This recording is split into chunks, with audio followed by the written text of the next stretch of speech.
Tema renungan firman Tuhan untuk renungan hari ini adalah warisan keadilan, membangun masa depan yang adil dan setara.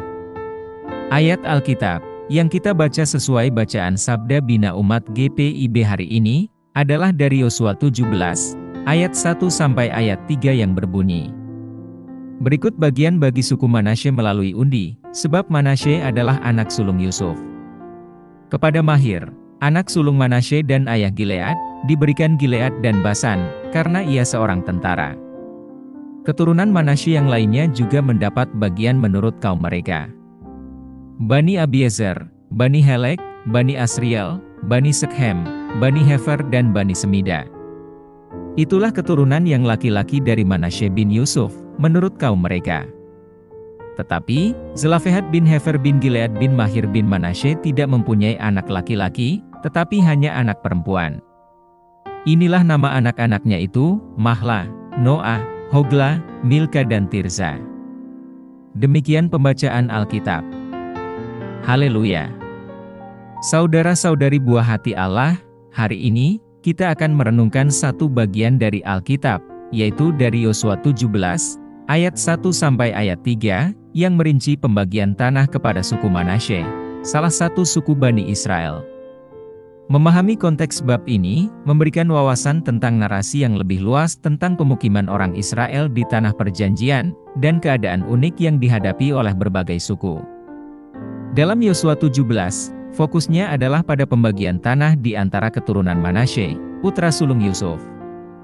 Bab ini dimulai dengan mencantumkan wilayah khusus yang diberikan kepada Manasye, yang mencakup tanah di sebelah timur dan barat Sungai Yordan. Proses pembagian ini merupakan bagian dari upaya yang lebih besar yang dipimpin oleh Yosua untuk mendistribusikan tanah perjanjian di antara kedua belas suku Israel, sebagaimana diperintahkan oleh Allah. Aspek penting dari bab ini adalah penyebutan putri-putri Zelofehad.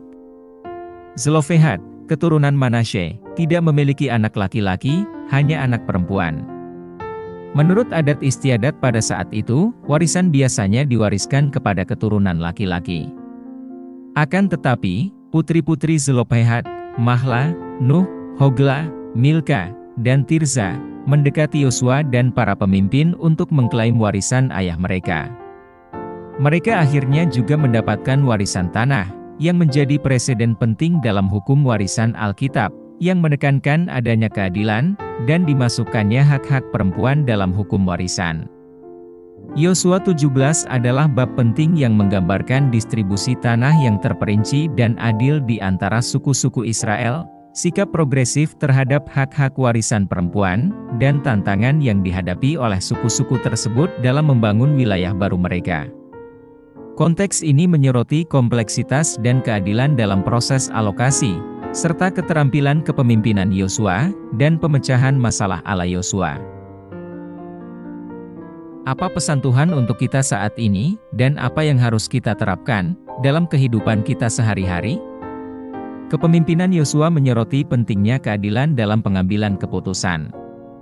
Saat ini, kita dipanggil untuk bersikap adil dan jujur dalam interaksi kita, memastikan bahwa setiap orang diperlakukan dengan bermartabat dan hormat. Ini berarti menentang diskriminasi, membantu mereka yang terpinggirkan, dan memastikan bahwa tindakan kita mencerminkan prinsip-prinsip kesetaraan dan keadilan. Kemauan Yosua untuk menantang status quo dan melakukan apa yang benar, bahkan ketika itu bertentangan dengan kebijakan leluhur, mengajarkan kita akan kepemimpinan yang berintegritas.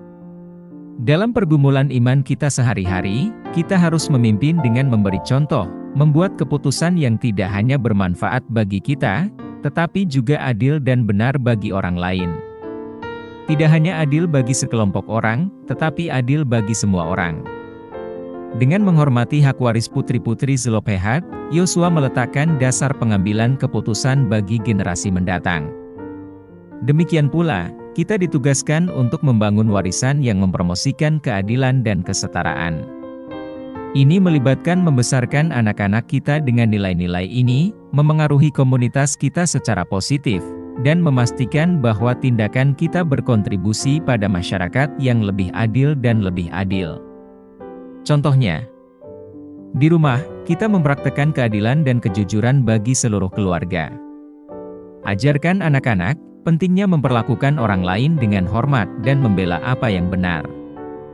Di tempat kerja, kita memberikan perlakuan yang adil bagi semua karyawan, mendukung kebijakan yang adil, dan memastikan lingkungan yang adil bagi semua orang. Di komunitas, kita ikut terlibat dalam inisiatif yang mempromosikan keadilan sosial. Dukung kebijakan atau pemimpin yang memprioritaskan keadilan dan kejujuran. Dalam kehidupan rohani, kita mencari bimbingan Roh Kudus melalui doa dan pembacaan kitab suci, dengan tujuan untuk mewujudkan prinsip-prinsip keadilan dalam interaksi sehari-hari kita. Mari kita berdoa. Tuhan Yesus, kami bersyukur kepadamu, atas pelajaran abadi yang ditemukan dalam firman-Mu, dan atas teladan kepemimpinan Yosua yang adil. Bantulah kami untuk mewujudkan keadilan dan integritas dalam semua tindakan kami, dan bimbinglah kami dalam membangun warisan keadilan dan kesetaraan bagi generasi mendatang. Berilah kami keberanian untuk membela apa yang benar, dan kebijaksanaan untuk memimpin dengan belas kasih dan keadilan.